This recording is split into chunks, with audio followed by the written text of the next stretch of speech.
Kita lihat apakah becak yang akan menunjukkan kebolehannya dalam mengiring becaknya ya.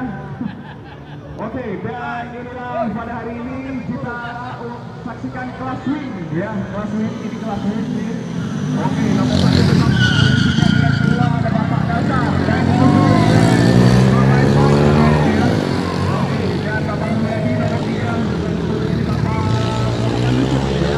Yang belakang sekali ya, belakang sekali kayak ini akan melihat.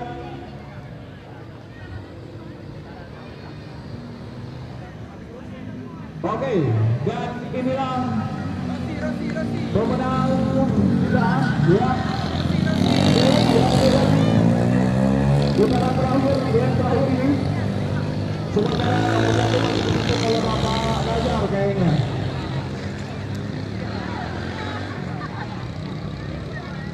Dan inilah Bapak penyisihan dulu. Kita akan cari nomor 1, 2, dan 3.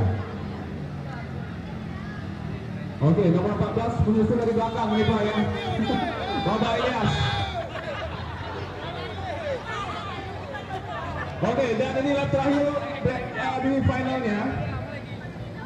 Oke, dan inilah juara nomor 1 kita untuk kategori win terakhir ini nomor 1 Bapak Nazar dari tim Mitra Suci, dan yang kedua adalah Bapak Ismail dari Mitra Suci.